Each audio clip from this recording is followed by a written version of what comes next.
Gaffer, you said after the Dagenham game that this week will be essential in terms of growth. How has it been on the training pitch this week? Yeah, we've had a good week. We've had a full week. So obviously we're training at the 4G beyond the stadium, which obviously gives us a good surface to work upon. So we've had a good productive week.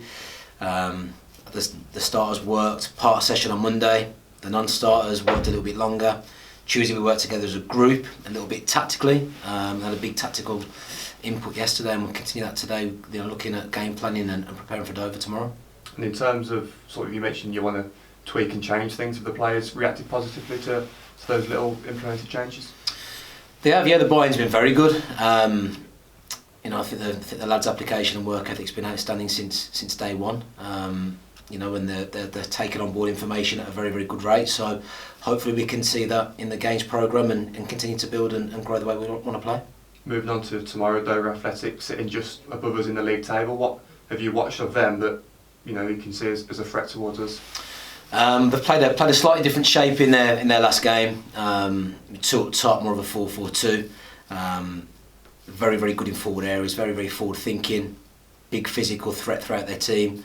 Set play dominance. They've got some nice routines from set plays.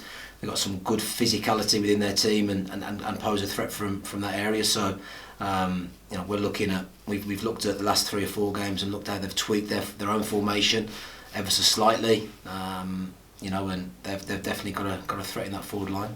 Is there more of an edge on the fixture given the league position and the fact there's only 11 games to go? Yeah, I think so. Yeah, I think looking at the amount of games that we've got left, we'll tackle each game in isolation, and it starts again tomorrow against Dover at home.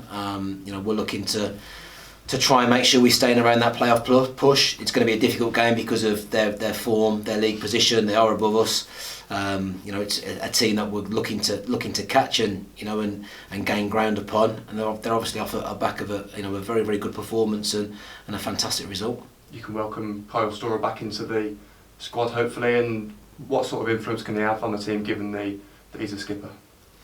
Massive. I think he's been outstanding in the 2 weeks that I've been in the building.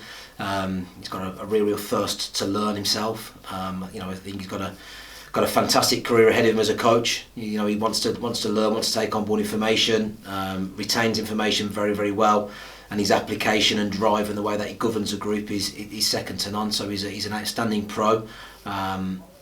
I've seen bits and pieces of him, me looking back through on Y-Scout of previous Solihull Moors games, and he's a big key player. So he shows that day in day out on the training pitch with the way that he governs a group and manages the group, and also the way that he goes about his own personal business. So he'll be a massive boost having him returning to the squad.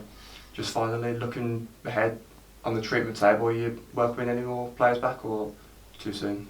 Yeah, so Tyrone Williams is back in the fold. And the others are probably only a matter of days away now. So hopefully within the next 7 to 10 days, we'll have a fully strength team to pick from.